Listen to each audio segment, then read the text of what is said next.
अस्सलाम वालेकुम फ्रेंड्स, कैसे हैं आप सब। उम्मीद करती हूँ आप सब बिल्कुल ठीक होंगे और खैर आफियत से होंगे। अगर आप पर भी कर्ज का बोझ है, रोज़ के बिल्स चुकाने में मुश्किल हो या फिर ईएमआई की डेट नज़दीक आते ही दिल घबराने लगता है, तो आज की वीडियो सिर्फ आपके लिए है। मुझे पता है कर्ज सिर्फ एक फाइनेंशियल बर्डन नहीं होता, ये एक इमोशनल स्ट्रेस भी होता है। देखिए, सबसे पहले ये समझना ज़रूरी है कि कर्ज लेना इस्लाम में मना नहीं है, लेकिन ये बहुत बड़ी जिम्मेदारी है। कर्ज लेना कभी कभी मजबूरी बन जाता है। जब इंसान कर्ज में डूबता है और कर्ज वक्त पर चुकता नहीं होता तो नींद उड़ जाती है, चेहरा हमेशा उदास रहता है, हर वक्त टेंशन होती है, ज़िंदगी से बरकत चली जाती है, फिर आपके रिश्ते ख़राब होने लगते हैं, अल्लाह से भी दूरी महसूस होने लगती है, घर का किराया चुकाना, बच्चों की fees, emergency medical bills, business में लॉसेस होने लग जाती है। देखिए, हमारे नबी ने क्या फरमाया, कर्ज गमों और परेशानियों का सबब है। और सबसे बड़ी बात, अगर कोई बंदा कर्ज ले और उसे चुकाए बिना ही मर जाए तो वो क़यामत के दिन तक जिम्मेदार रहेगा। हदीस में है कि शहीद का हर गुनाह माफ़ है सिवाय कर्ज के। तो जानते इस्लामिक पॉइंट ऑफ व्यू से कि कर्ज लेना क्या हमेशा गलत है? नहीं, इस्लाम में ज़रूरत पड़ने पे कर्ज लेना जायज़ है, लेकिन नीयत साफ़ होनी चाहिए कि आप उसे वापस करेंगे। हमारे नबी ने फरमाया, जो शख्स लोगों का माल वापस करने की नीयत से लेता है, अल्लाह उसकी मदद करता है। तो सबसे पहला पॉइंट है, आपकी नीयत स्ट्रॉन्ग होनी चाहिए। अगर दिल में हो कि चलो फ्री का पैसा है, मिल गया है, तो समझ लीजिए कि अल्लाह की मदद नहीं आएगी आपको। कर्ज चुकाने के लिए क्या क्या कर सकते हैं आप, तो प्रैक्टिकल स्टेप्स के साथ मैं आपको बताती हूँ जो आप अप्लाई कर सकते हैं। पहला है, अपनी इनकम और एक्सपेंसेस को ट्रैक करना शुरू करिए। मोबाइल का ऐप है, आप उसे यूज़ कर सकते हैं, या कोई नोटबुक ले सकते हैं जहाँ आप पैसा लिखना शुरू करें कि कितना खर्च हो रहा है, कितना नहीं। जो भी गैर ज़रूरी खर्च है वो आप बंद करें, जैसे नेटफ्लिक्स है या एक्स्ट्रा डेटा प्लान्स हम रिचार्ज करते हैं, ऑनलाइन शॉपिंग्स वगैरह आप टेम्परेरीली कट ऑफ कर सकते हैं। ये पैसे छोटे लगते हैं लेकिन मिल के बहुत ज़्यादा बन जाते हैं। उसके बाद हलाल साइड इनकम के सोर्स ढूंढें। आप पार्ट टाइम कुछ कर सकते हो, जैसे ऑनलाइन हो गया, freelancing, home tuitions, cooking orders etcetera.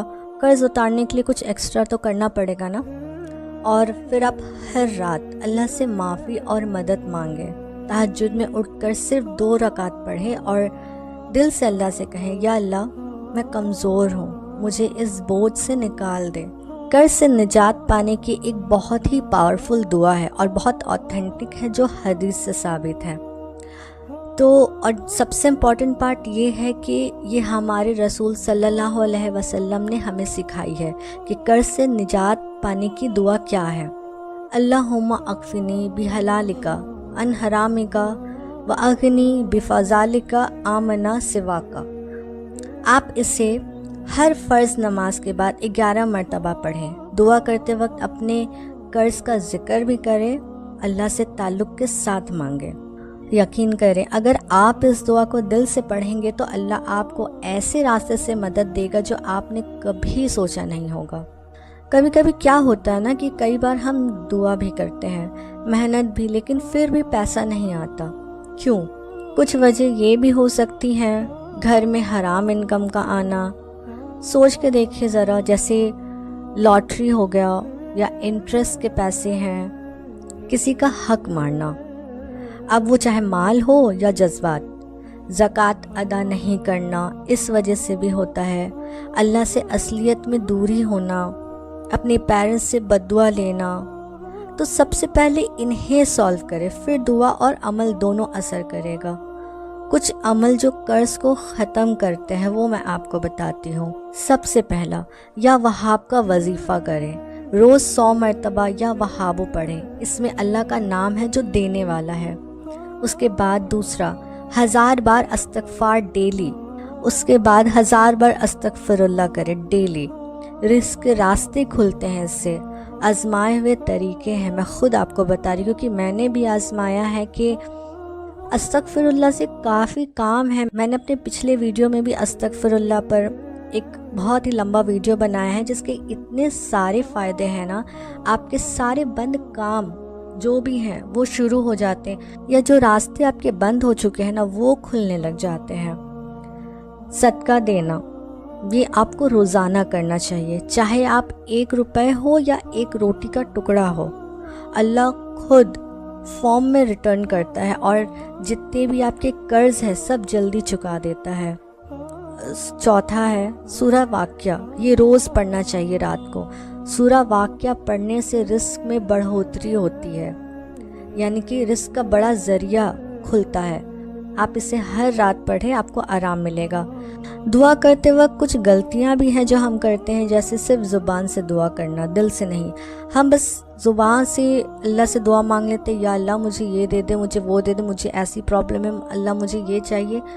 آپ دعا طریقے سے کریں، سلیقے سے کریں اور دل سے کریں۔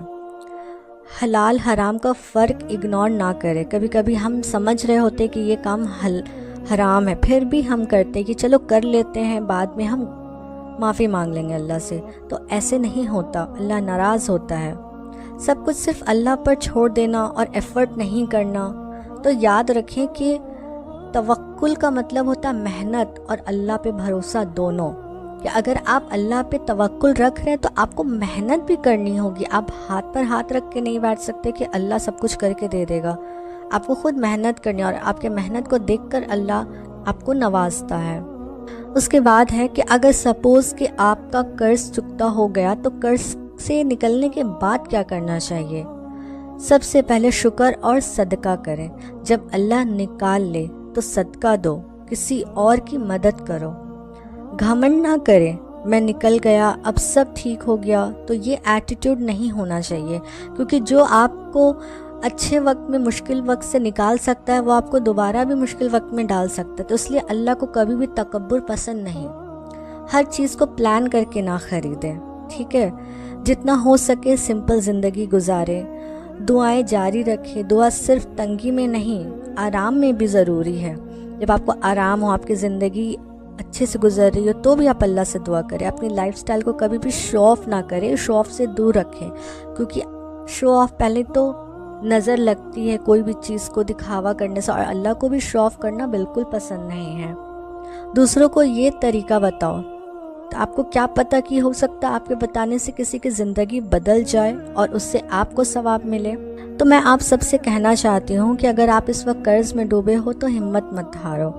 آپ کو قرض سے چھٹکارا ملے گا، لیکن اس کے لیے اپنی نیت صاف رکھنی ہوگی، محنت کرنی ہوگی، حرام سے بچنا ہوگا اور اللہ سے دعا کرنا ہوگا روزانہ، اور ان دعاؤں اور عملوں کو اپنی زندگی کا پارٹ بھی بنانا ہوگا۔